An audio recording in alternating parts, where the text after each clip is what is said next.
Good morning and welcome to all my dears. We had completed the intro of endocrinal disorders, the common causes, the common nature of our patient with thyroid problems.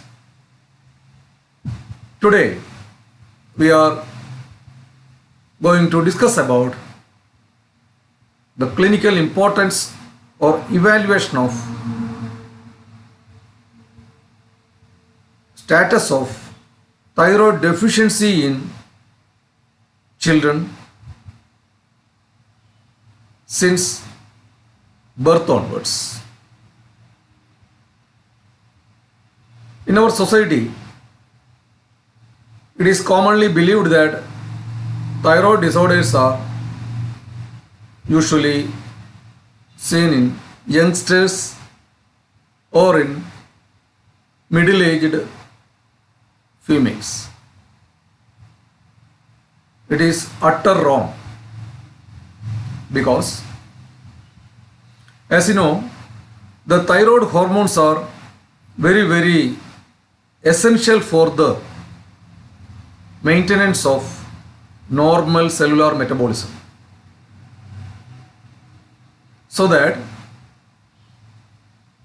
the quality of hormones plays great important role since the intrauterine life of fetus. That means if mother is having any thyroidal deficiency, there is a great possibility of affecting the intrauterine growth of the fetus, and thereby possibility of anomalies can be seen. So in our clinical practice, it is very important to check the detailed data of our infant consultation. Let us come to the point.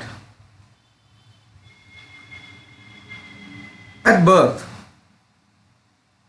in your clinics, while inquiring with your parents, they will say, "No problem, sir. Our child is very quite calm. That will not create, she will not or he will not create any problem. He will not create any disturbance, and he will sleep very well. That is why the child is named as or considered as a good baby by parents or family members." They may complain only with one or two issues. One of the main PC may be, or presenting complaint may be, with constipation. The child may pass stool only once or twice in a week and very struggling with the passage of stool. That may be the one PC. It is because of the defective neurohormonal mechanisms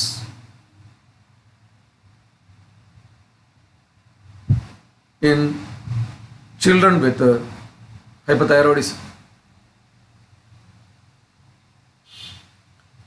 Other PC may be problem with the feeding. That means the child may not suck the breast in a very healthy manner. Even after feeding, the same may get omitted as curd. It is because there is defective or a lack in the enzymatic activity in GIT of the child.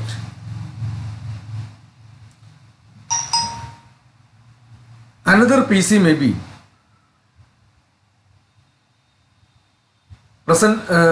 presence of umbilical hernia. As you know, after birth, within 2 weeks of time, the umbilical cord may get detached from the baby, and after detaching,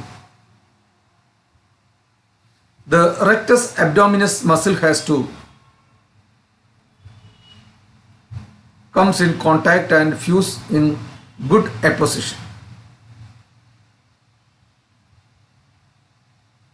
For the same process, the thyroid hormones are very essential. Due to the lack of hormonal role, the rectus abdominis may not get fused properly, and it results in umbilical hernia.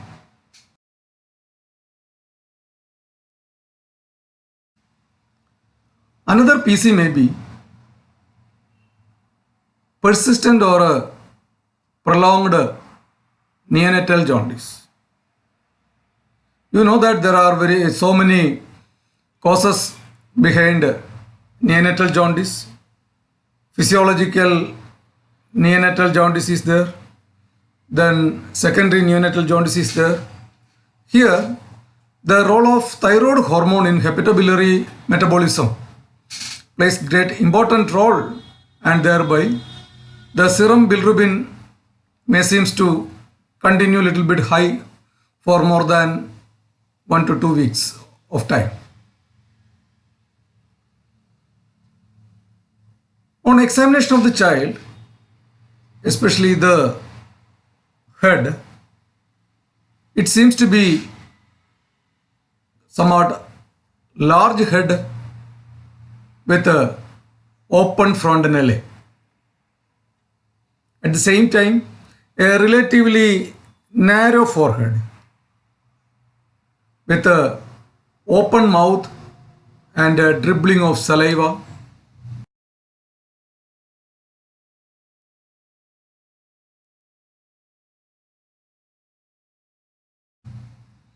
Regarding the extremities,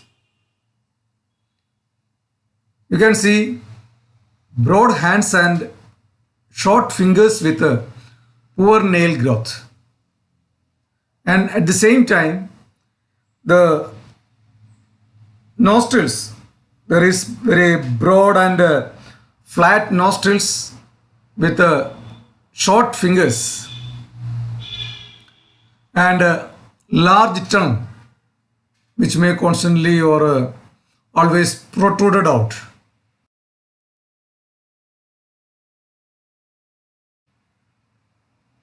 With swollen lips and a puffy round face.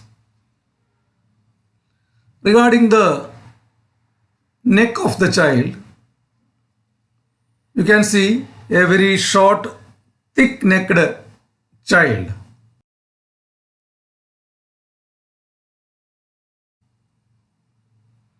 With a puffy face, and on close observation, you can find that there is a great delay in milestone development, especially both mind and body. That means mental and physical development, delayed development can be seen. On examination, a subnormal temperature, subnormal pulse and subnormal blood count can be seen. In a nutshell, we can consider all the status is because of slow down metabolism or sluggish metabolism. You can see the skin is very dry, very hard and very parched.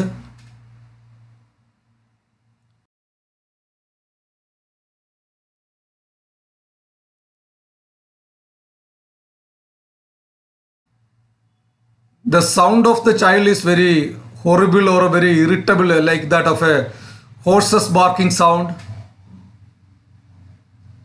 and a very puffy face with a short thick necked children with short extremities with poor nail growths.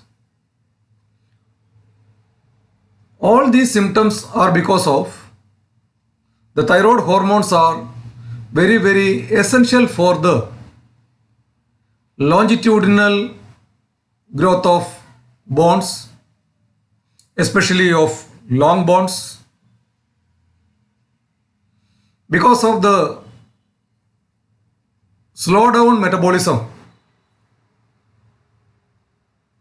that leads to accumulation of the metabolic waste products, especially the myxomatous tissues get deposited in the skin, and thereby the skin may lost its normal texture. The metabolic waste may get deposited in the vocal cord, and thereby that is why the child is having very hoarse barking cough. So basically a very low metabolism, very low utilization of the energy, so that the energy is stored in the body as in the form of fat. That is why mostly the child may seems to be like that of our calcarea carb or baryta carb or silicea, iodum, abrotanum, etc.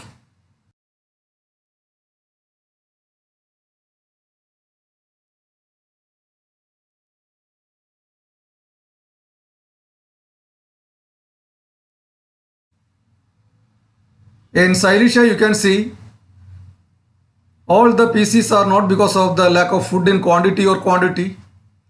It is because of imperfect assimilation.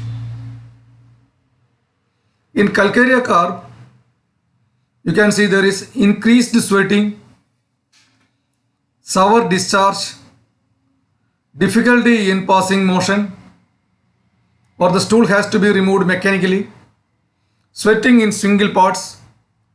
All this, a fatty flabby child, all these symptoms are because of defective calcium metabolism. So while dealing with a child of a very good, whether it may be a good baby or a constipated baby or a baby with a feeding problem or a baby with a umbilical hernia or baby with underdeveloped bones or baby with a very chubby face or a puffy face with short extremities, with a poor nail growth, with a short thick neck, with a delayed mind or body or a delayed milestone development of mind and body,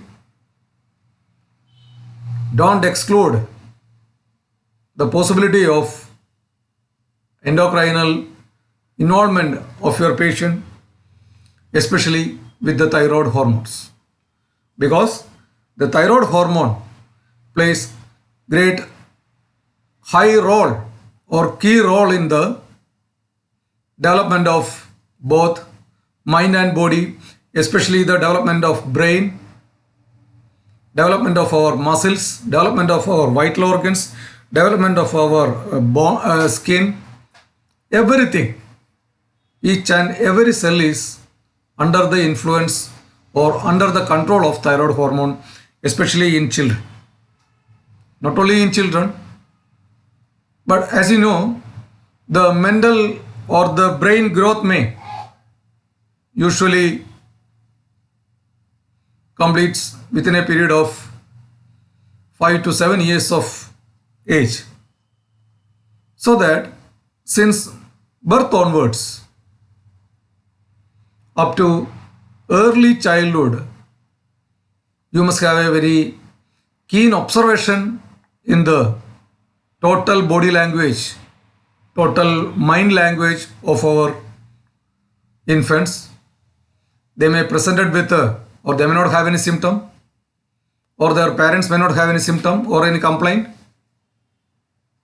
but only a keen intelligent physician, unprejudiced intelligent physician can